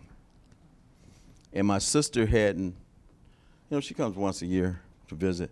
So she hadn't been back to Chicago in a number of years. So we put together this family plan for all of us to go out there and surprise on her birthday on Mother's Day. There was actually 53 of our whole family on that plane. If the plane would have went down, the whole family would have been wiped out. And so we made the arrangements to a travel agent. Of course, the travel agent is not going to tell you that because they want to make the money. But that's something you need to consider, not put your whole family on a plane, on a boat, because things happen. And if it happens, it wipes out your whole family. We had nieces, nephews. My grandmother had never been on a plane. She was 88 years old at the time. My mother had never been on a plane. And all my brothers and sisters and everybody went. So when he mentioned that, I wanted to just bring your attention to that. Now, he mentioned the fact about increased fees. The fee for filing is going to go from $50 to $98. We passed, our trustees and the board passed an increase in fees. What was that? Yesterday? Day before yesterday? Thursday. And there was a couple of other, or at least one for sure, that did not want us to do it. When I first came into office 6 years ago, the fees were so low in regards to licensing, permits, and I wanted to try to raise the fees to help us and generate more revenue. They said no. They voted against it. Our director of finance 2 years ago said, hey, these fees are so low, we need to raise them. No, they didn't raise them. Those fees were put in place in 1996. Since 1996, there's been an increase in everything that we do here at the village. Our water rates, supplies that we need to buy, garbage, salaries, and everything. But we're still back at 1996, or we're back at 1996 at those rates. I'm gonna give you an example. A 1-year business license, and I'm not sure whether this is, I may get it mixed up here, but between a nail salon and a hair salon, 1-year license for a hair salon was $90. $90. That's less than $10 a month. Now, what do they charge you to do your hair? Huh? You can get real ugly with it. $150, color, blow dry, shampoo, a perm. You can get real ugly with it. And some ladies like to go get their hair done every week, So it's actually an insult to charge $90 for a license for the whole year. Now, the nail salon, what'd you charge to get your feet done, pedicure, manicure? How much you charge? You get charged. Okay. 1-year license for a nail salon, $70. $70. If these fees would have been changed when they should have, we need to look at fees, I would suggest every 3 years. And in some cases, depending on what our bills go up, we need to make adjustments. So just take a look. If we had addressed this in '99, because our clerk, Mary Kay, said they went in effect in '96. Is that correct, Mary? 96 and 98. So she was 98. If we looked at it in 3 years, made some adjustments, every 3 years we took a look at it, we would have progressed with the inflation that we have to deal with. And so we made some adjustments. This board made some adjustments. We're looking at probably taking in an extra $100,000, $150,000 with adjustment of fees. That's going to help us. So, the board that we have in now is going to be, at least I know 3 of them is in here. We're going to be progressive. We're going to be aggressive. We have to address our delinquencies And I'm gonna say it, these, some of the previous trustees has put us in this situation, have stopped every form of revenue coming into the village of Dolton. And I can say, after that election, I started getting phone calls about people saying, Mayor, I'm gonna stay here. Calls from investors that want to put businesses here, because no business wants to do business with an unfriendly board. And you heard it yourself from Attorney Reed. What's going to reduce your taxes is bringing businesses in here. And that's what we have, that's what we have to have economic development here. And we got a lot of vacancies and a lot of areas that we can do that in. And not just businesses. We have to look at new construction for homes, and in some cases, condominiums.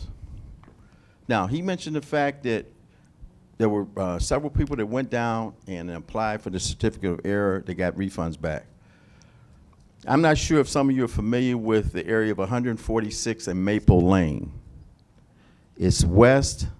It's right up against the railroad tracks for Metro. 146 and Maple. There was a developer that built 10 townhomes there. Yes. Okay. So we're walking distance of Metro. There's right now, the developer died, and there's room for an additional 30 townhomes. I'm trying to work on getting some new construction built there now. Once he died, his children inherited the property and inherited the development. Those homeowners, those townhouses there, some of them were paying close to $10,000 a year in property taxes. They called my office, I think it was 3 or 4 years ago. Hey, Mayor, we got to do something about these property taxes. We need some help. Went over, I met with them, and we discovered that when the developer built the townhomes, they had put together what was called a cooperative, a co-op. So those townhomes were being assessed as single-family homes and not as a cooperative. So that cooperative allowed them to be in that association, and those townhomes should have been taxed as a condominium rate. So they were actually getting paid close to $10,000, some were over $10,000. Their rate, once we found that out, we went to the assessor, their rate on their homes went down, some of them went down to $1,800 a year. They were able to go to the assessor's office and collect 3 years of back taxes. They were refunded. So it's so important to make sure that you check your taxes and check it frequently so you know what's going on.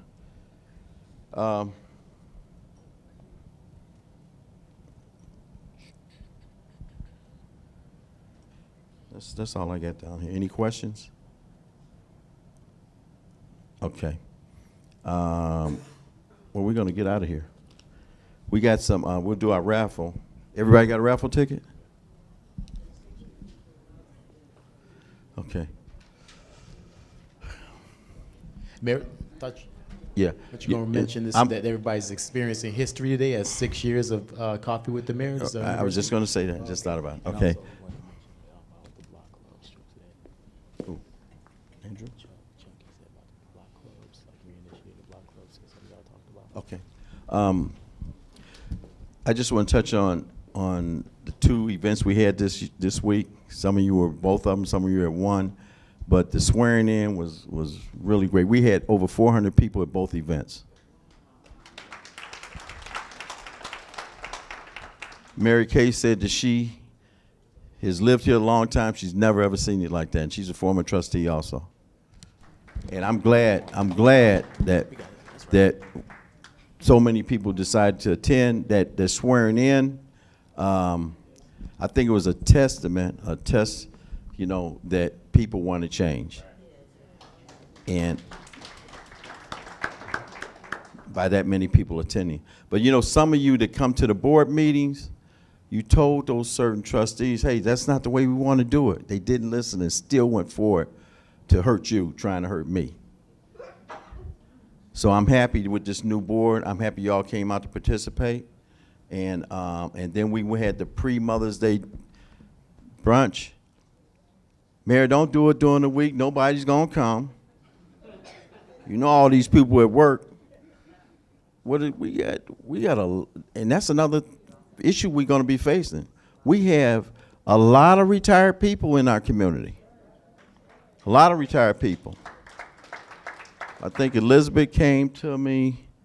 She said, Mayor, we only got, what did you say, 100 and some people or 200 people? I said, relax, Elizabeth. They gonna be here.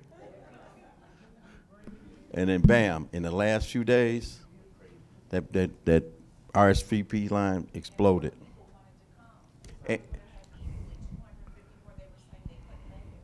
Oh yeah, a lot of people called, said they couldn't make it. A lot of people called, said, I don't live in Dolton, can I come? We turned away, I know physically at the door last year we turned away, was it last year, year before last, we turned away about 80 people, 100 people, because we wanted to serve our people first, you know? And it'd be different if it was for the needy, you know? So it turned out well. We really had a great time. Okay, we have to, and we're gonna try to aggressively do this, form block clubs. Form more block clubs. We have some. Brian has been working on the block clubs. But block clubs, you know, if you have your regular meetings, you put somebody in charge. Some people on your blocks, I'm not interested in that mess, you know. But you can talk to one another. You know one another. You know what's going on your block, you know. And the other thing is you can put a little pressure on the people to keep their properties up. You know, if they see you out there planting flowers, and what you can do as you get older, you may not want to plant them every year, plant perennials. Perennials will be here. That's a perennial.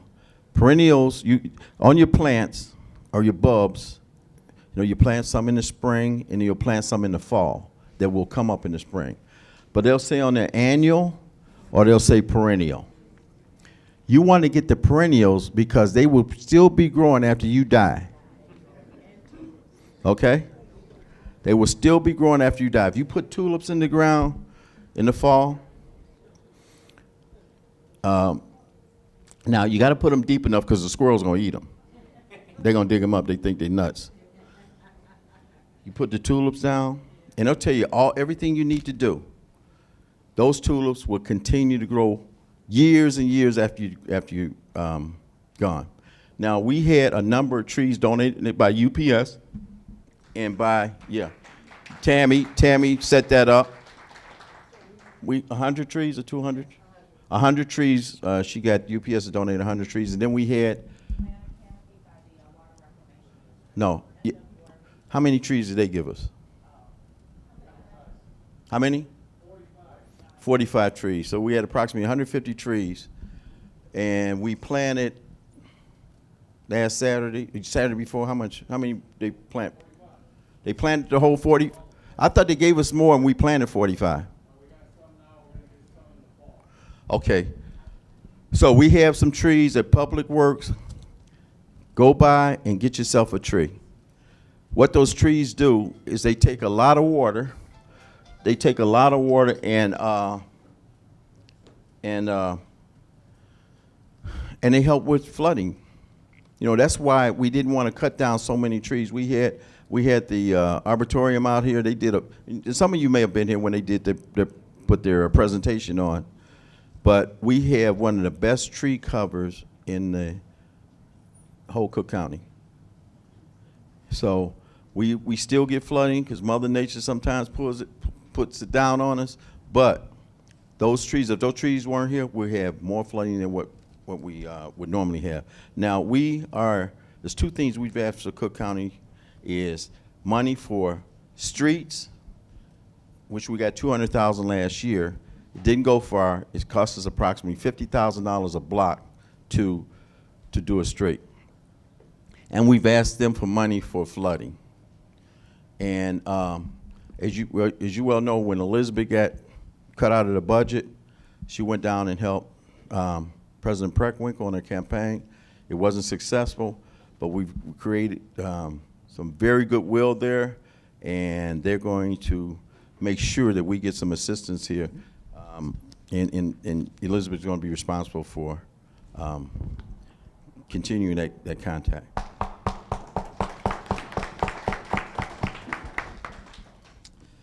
Okay, I think that's about all. Anything else? Okay. I just want to mention a few people here. Amos and Joanne contributed a gift card today for Red Lobster for $25. So I will be going to Red Lobster tonight. We won't raffle that ticket off. I just wanted to mention it. No, we're going to raffle it off. Okay, we got some CDs here. Jerome. You might win this handsome CD of this guy here. Look, y'all know this guy, right? Yeah. He think he's stuff, but you know, you might win one of those CDs. He just got demoted from deputy mayor. Now, Jerome has been here ever since we started with Coffee with the Mayor. Some of you have been here ever since we started with Coffee with the Mayor. Today is our 6th anniversary, 6-year anniversary of Coffee with the Mayor. And I think we've only canceled about 3. I probably missed about 3. Jerome missed probably 1. And so 6 times 12 is what, 96? That's what I said, 72. So any rate, so we probably only missed like 3 Coffee with the Mayors. So almost 70 Coffee with the Mayors in 6 years. And the reason we do this is to provide people and information that you can use. And like Mario Reed, we've had everybody here, congressmen, senators, state representatives, healthcare officials. So all it is to provide you with information. All right, and then Georgia Williams. Georgia contributed 10 $10 gift certificates today.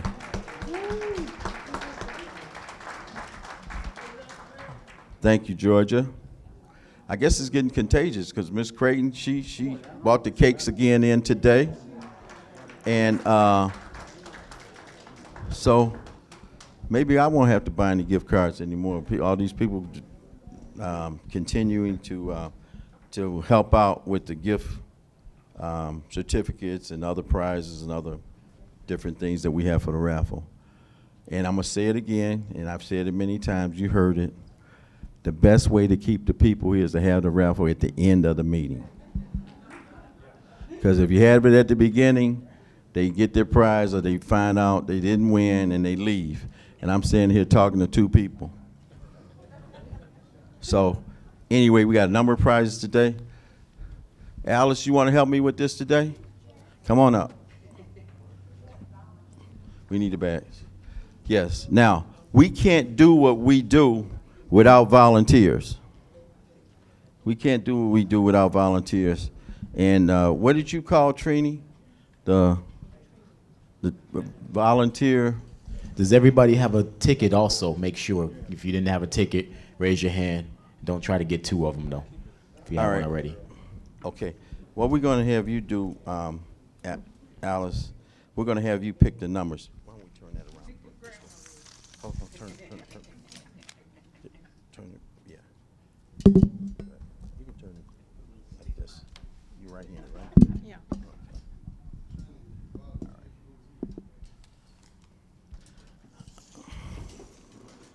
Okay, Alice, we're going to ask you to pick a number, and then I'll read it off, okay?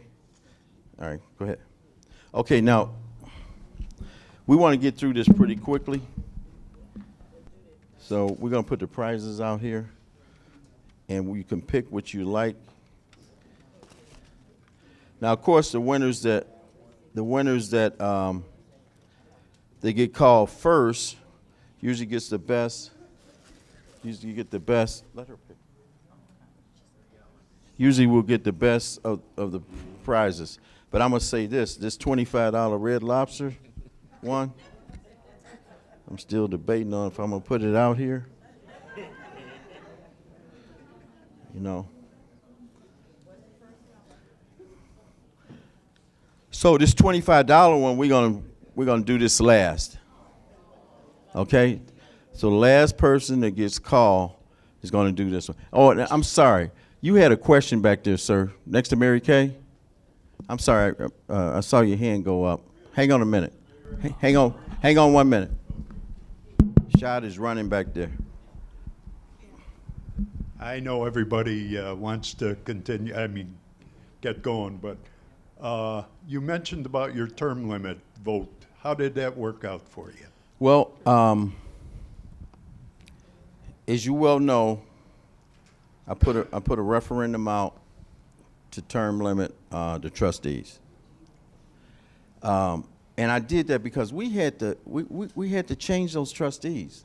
You know, we had to change them to try to get some things done here in the village. And then they put out a bunch of lies and everything. But in actuality, if we would have went from 6 to 4, it would have saved us close to $500,000 in benefits and salary over a 4-year period. So they convinced the people not to reduce the board.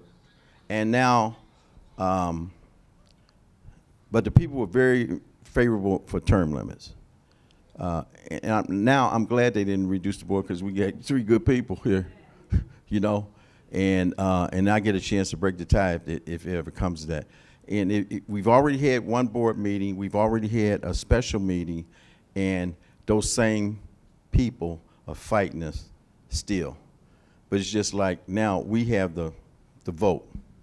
And when they had the vote, I would call for meetings and they say, "We got the vote, Mayor, we ain't got to meet with you." Well, guess who got the vote now? And we're going to make some progress with it. Now, on my term limit, their term limits was done by referendum. That's where the people signed to do it. My term limit, they did it as the board. They had the votes, and they did it by resolution. So I've had conversation with our state senator and our state representative in regards to trying to reverse that. It went in front of the House. It passed in the House to do away with the term limits. It was 2 votes shy in the Senate. That was about 6 months ago. 3 weeks ago, they put it back in the Senate first. Our senator reached out to some of the other senators and talked why it was important to try to put it back in. It passed in the House, it passed in the Senate 2 weeks ago. It was up for a vote this week in the House to be reconfirmed. I'm not sure how it went, to be honest with you. I'm not sure. Mary, you know? Okay, so Mary can tell you exactly what happened. Or tell what happened. I checked the General Assembly's website yesterday, Mayor. It's at the 2nd reading in the House, so the vote has not been set yet, at least as far as the website indicates, so it's pending still. Okay, so it's pending. So it's good to, it's good that it's still out there. I know there were some people trying not to get it called, so by it being at the 2nd reading, there's still hope for it. And my term is up in 21, and we'll see what happens. Mr. Mayor, if I might, I hope it goes your way for all the guff that you've taken. I'm an outsider looking in. I lived in Dolton about 40 years ago, and my family was quite active with the village. I won't go into that because I know it's a time limit here, but the people deserve you. And I watch Channel 99. Dolton hasn't gotten away from me. I watch Channel 99, the community. I watch the breakfasts. I watch the board meetings. And for all the guff you've taken, I admire you and honor you for what you've said and done, and you've also done your homework. So the people of Dolton, I'll tell you what, they sure do need you and appreciate you. Thank you, Mayor.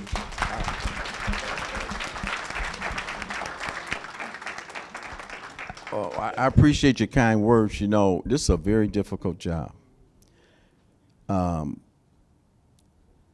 You know, a lot of the South Suburban mayors, a lot of the mayors, period, across Cook County and the state are part-time mayors.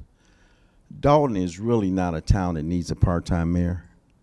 And And I put in a lot of time in regards to make sure things try to go right and make sure things are running right in the village. So we have full-time mayors. Our population right now is about 23,000. Mary, help me with this, 480 or 800, something like that. We're required to be a home rule community to have 25,000 people. Some of that population, at one time, Dolton, I know, had 29,000 people. But as we move forward, it's unfortunate, but a lot of people are losing their homes to foreclosure, which has caused an exodus. They're leaving because the property taxes are so high. You know, we're becoming a senior population.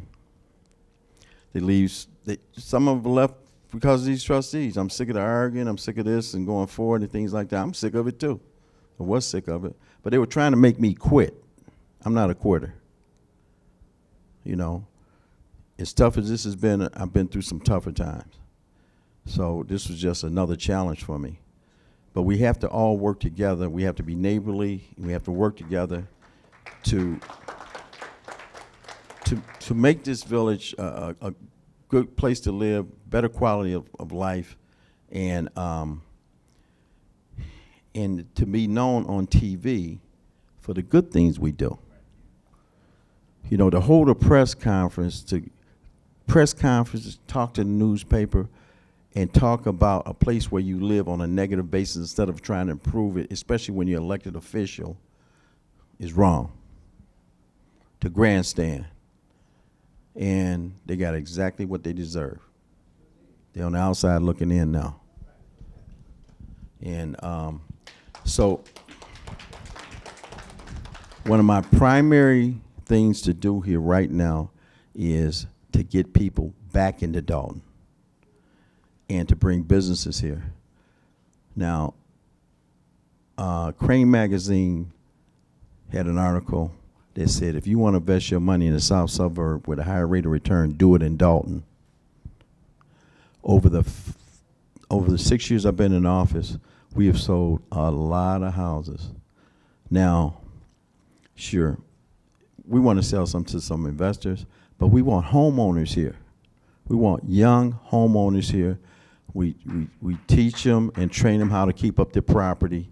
And what happens is they're going to be here for 30 years. Usually they're going to have a 30-year mortgage. They're going to be here for 30 years. There's not going to be a different neighbor for you, especially if you're a homeowner, you've been here for 25, 30 years. You're going to be able to know your neighbor rather than have someone change every 2 to 3 years. And that's important because one of the biggest investments that you'll make in your life is to buy a home. Some people treat their homes like their cars. They don't wash it, they don't take care of it. But if you take care of something, it will take care of you. And that's even in your physical health. So a big issue that we have to be concerned about ourselves in the next few years here is our senior population. Because as you transition from employment, well, maybe you're making $50,000 a year, $70,000 a year, and you weren't in an employment situation where you were lucky to have good pensions, 401k programs, participating programs by your employer, and now you go from living on, say, $50,000 a year or $60,000 a year. And our median income here in the village of Dolton is $44,000 a year. That doesn't say everybody makes it, but that's the median income. So now you transition from $50,000 a year, got a little savings, to Social Security. Your Social Security is determined how long you work. You know, if you take an early retirement, it's going to be reduced probably a couple of $1,000 or $3,000 a year. If you wait till you're 66, and that's full retirement right now for some of us, the baby boomers. Some of y'all, what did I say some of us? Some of y'all.